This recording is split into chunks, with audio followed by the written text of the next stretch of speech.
ദൈവനാമത്തിൻ്റെ മഹത്വം. കർത്താവായ യേശുക്രിസ്തുവിന്റെ നാമത്തിൽ എല്ലാ പ്രിയപ്പെട്ടവർക്കും ക്രിസ്തീയ വന്ദനം. പ്രിയപ്പെട്ടവരെ, നമ്മുടെ ആശ്രയങ്ങൾ നമ്മൾ എവിടെയാണ് വെച്ചിരിക്കുന്നത്?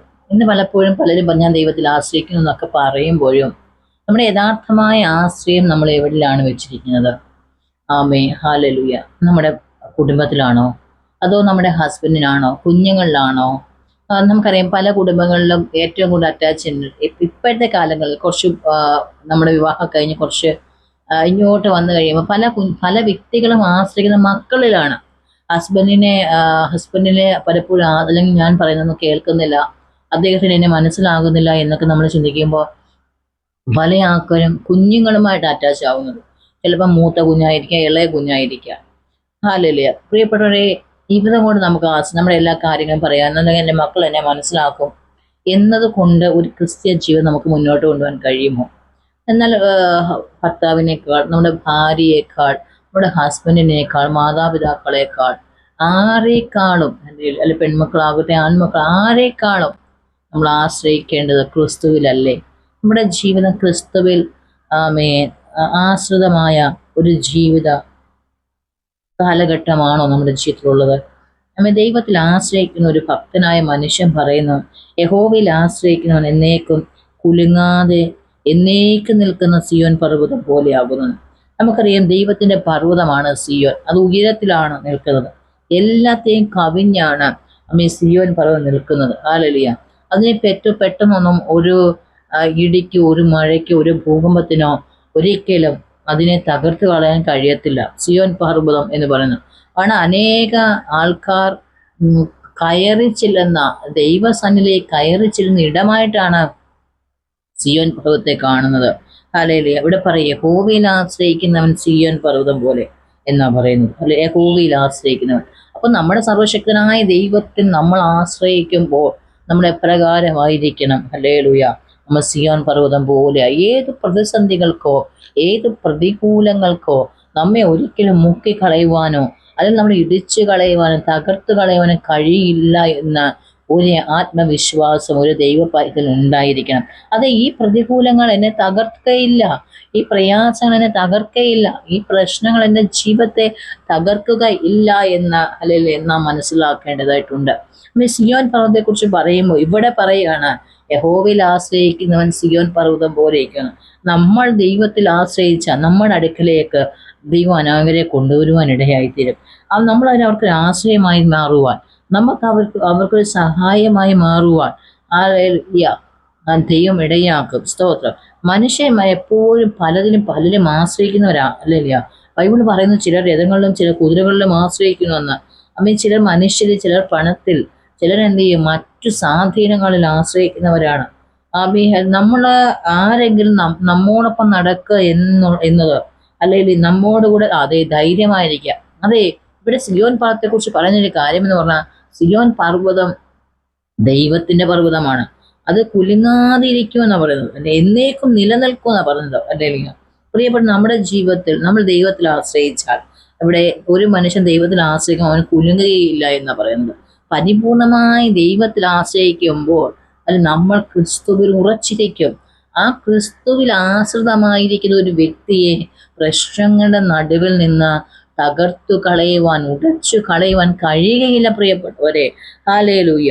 ഇവിടെ പറയുന്നു, യഹോവയിൽ ആശ്രയിക്കാൻ കുലുങ്ങാതെ എന്നേക്കും, നോക്കുക, എന്നേക്കും കുലുങ്ങാതിരിക്കുന്ന സിയോൻ. നമുക്കറിയാം, എത്ര യുദ്ധങ്ങളും യുദ്ധശ്രുതികളും നമ്മൾ കേൾക്കുമ്പോൾ, അല്ലെങ്കിൽ സിയോൻ പർവ്വതത്തിന് ഇന്ന കുഴപ്പം പറ്റിയെന്നോ, അല്ലെങ്കിൽ മറ്റെന്തെങ്കിലും നമ്മൾ കേൾക്കുന്നുണ്ടോ, അല്ലെങ്കിൽ സിയോൻ പർവ്വതം ചിതറിപ്പോയെന്നോ, അല്ലാതെ തകർന്ന് തരിപ്പണമായെന്നോ നമ്മൾ കേൾക്കുന്നുണ്ടോ? ഇല്ല.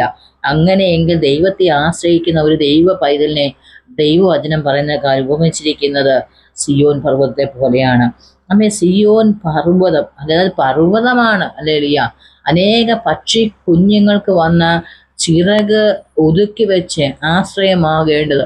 നമ്മുടെ അടുത്തും പക്ഷി കുഞ്ഞുങ്ങൾ എന്ന് പറയുമ്പോൾ അനേക പ്രിയപ്പെട്ടവർ, അല്ലെങ്കിൽ നമ്മൾ ദൈവസന്നിധിയിൽ ആശ്രയിച്ച് നിൽക്കുമ്പോൾ അനേക പ്രിയപ്പെട്ടവർ, എന്തുകൊണ്ട് ഇവൾക്ക് ഇത്രയും പ്രശ്നങ്ങൾ ഉണ്ടായിട്ട് ഇവൾ എന്തുകൊണ്ട് തകർന്നു പോകുന്നില്ല, എന്തുകൊണ്ട് ഇവിടെ ഉടഞ്ഞു പോകുന്നില്ല എന്താണ് കാരണമെന്ന് ചോദിച്ച് അതിനൊരു പരിഹാരം തേടി നമ്മുടെ അടുക്കിലേക്ക് ദൈവം അനേകരെ കൊണ്ടുവരുവാൻ ഇടയായിത്തീരും. ഉടഞ്ഞു പോയതിനെ അല്ലെങ്കിൽ മറ്റുള്ളവർക്ക് പ്രയോജനകരമായി തീരത്തില്ല. സ്തോത്രം. എന്നാൽ ഉടയാതെ കുലുങ്ങാതെ നിൽക്കുന്ന വ്യക്തികളെ, ദൈവത്തിൽ ആശ്രയിച്ച് നിൽക്കുന്ന വ്യക്തികൾ ഒരു പർവ്വതം പോലെയാണ്.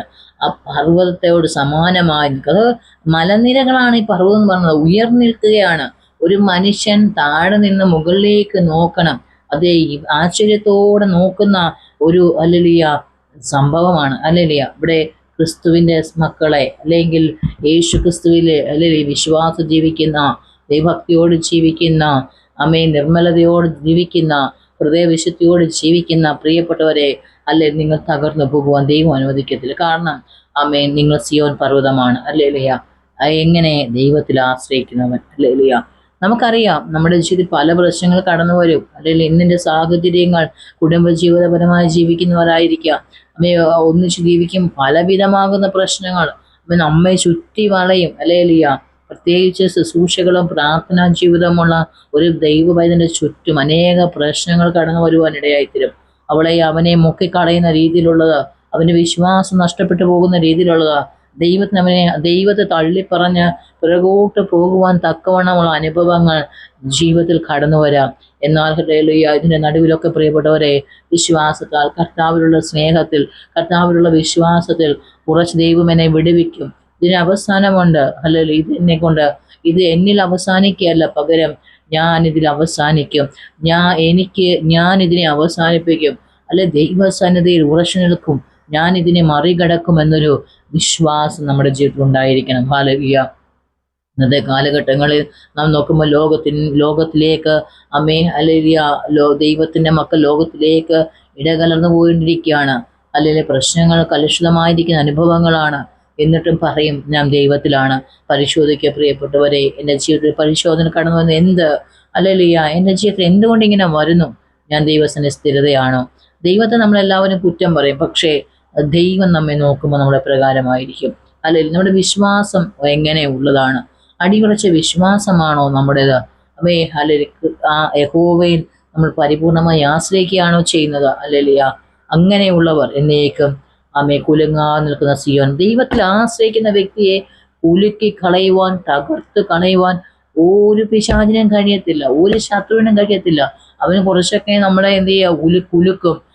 നമ്മുടെ ആടി ഉലയുന്ന അനുഭവങ്ങൾ കടന്നു വരും. പക്ഷെ എന്നാൽ ദൈവത്തിൽ ആശ്രയിക്കുന്നവൻ സ്ഥിരമായിട്ട് ഉറച്ചു നിൽക്കുവാൻ നമ്മെ കഴിയത്തക്കവണ്ണം ദൈവത്തിന്റെ പ്രതിഷ്ഠികൾ. അതുകൊണ്ട് കർത്താവിനെ ആശ്രയിക്കുക, പ്രാർത്ഥിക്കുക, ആത്മാർത്ഥതയോട് ദൈവം സന്നിധിക്കുക.